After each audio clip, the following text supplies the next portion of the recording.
ইসরোর সুযোগ পেলেন সোনার ব্যাংক ম্যানেজার পুত্র। ইসরোর বিজ্ঞানী হলেন সোনাই নবদ্বীপ গ্রামের মেধাবী ছাত্র আমজাদ আমিন লস্কর রাহুল। প্রত্যন্ত গ্রাম বরাক থেকে উঠে মেধার জোরে মহাকাশ গবেষণায় সুযোগ পেলেন কাছাড় জেলার সোনাইয়ের কৃতি সন্তান। বরাকের মুকুটে সংযোজিত হলো নতুন পালক।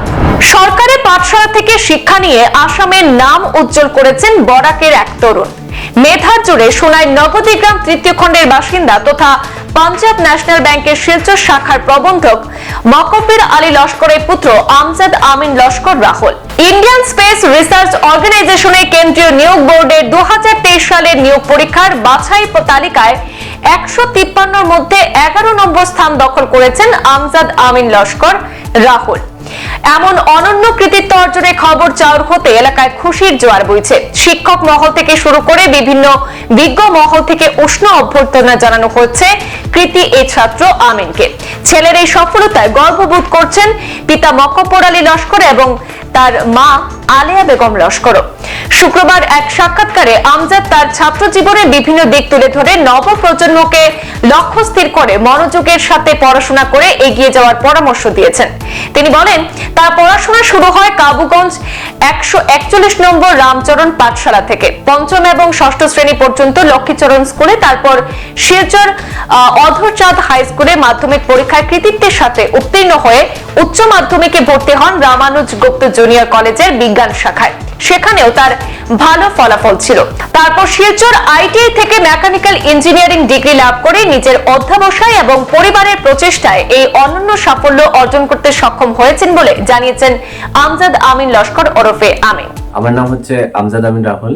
আমি কাবুগঞ্জ নবদ্বীপ তৃতীয় খণ্ডের নিবাসী। আর বর্তমানে আমি ইসরোতে সর্বভারতীয় স্তরে 11 পজিশন পেয়েছি। অ্যান্ড এর জন্য আমি উপরওয়ালা আল্লাহকে ধন্যবাদ দিতে চাই।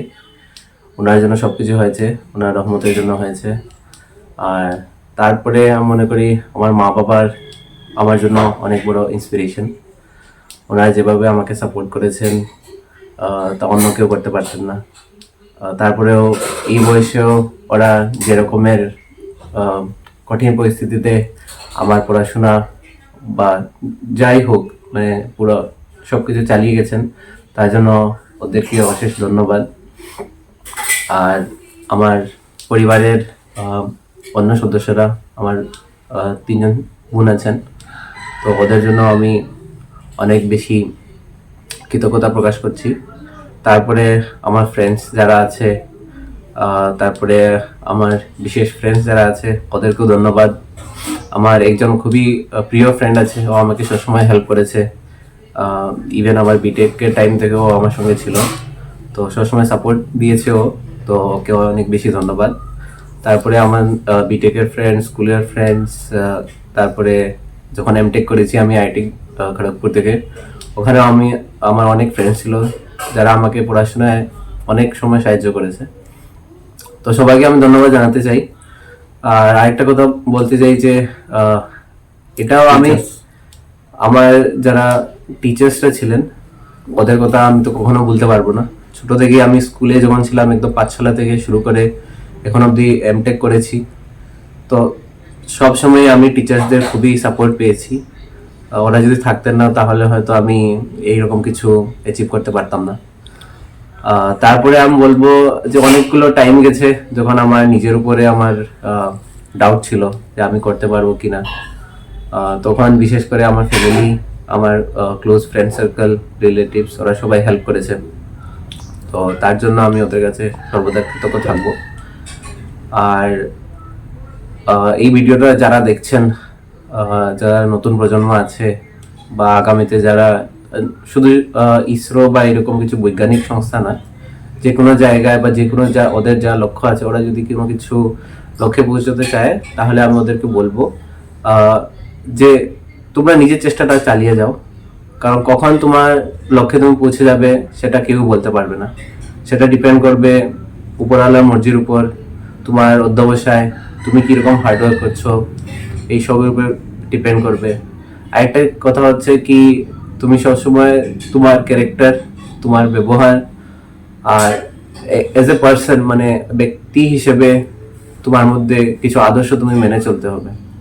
এমনকি এগুলোই তোমাকে লং টার্মে অনেক হেল্প করবে। আর তুমি লক্ষ্যতে পৌঁছতে পারলে কি না পারলে এটা আসল কথা নয়।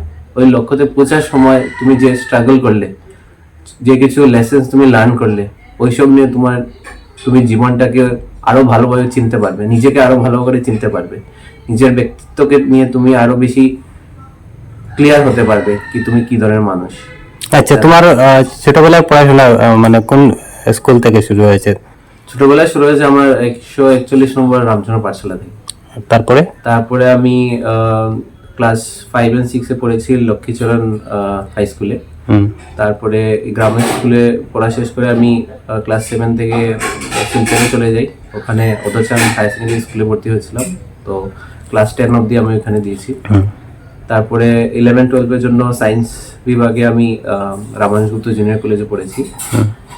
তারপরে আমি জেডাবলই এক্সাম দিয়েছি। তো জেডাবলই ক্লিয়ার করে আমি এনআইটি শিলচরে মেকানিক্যাল ইঞ্জিনিয়ারিং এ ডিগ্রি নিলাম। তারপরে আমি গেট এক্সাম দিয়েছি, কারণ গেট এক্সাম ডিগ্রি করার পরে গেট এক্সাম এমন একটা এক্সাম যেটা দিয়ে দুটো ধরনের কাজ হয়। একটা হচ্ছে কোনো পাবলিক সেক্টর কোম্পানিতে, মানে গভর্নমেন্ট কোম্পানিতে জব পেতে হলে গেট এক্সাম দিতে হয়, বা হায়ার স্টাডিজ এমটেক করার জন্য গেট এক্সাম দিতে হয়।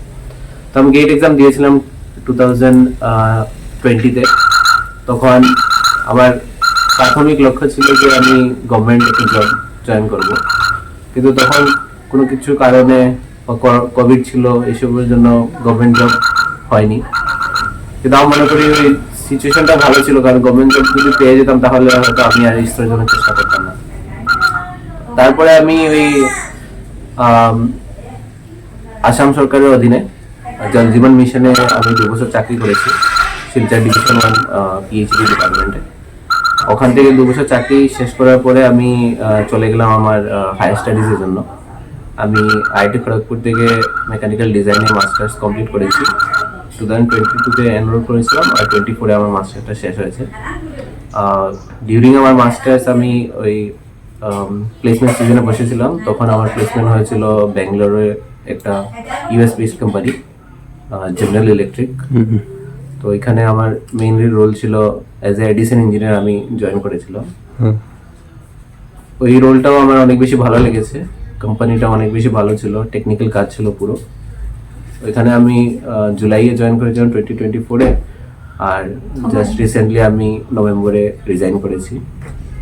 তারপরে আমি আরো ইসরো রেজাল্ট বের হওয়ার জাস্ট আগেই আমার একটা পাবলিক সেক্টর কোম্পানিতে জব হয়েছিল।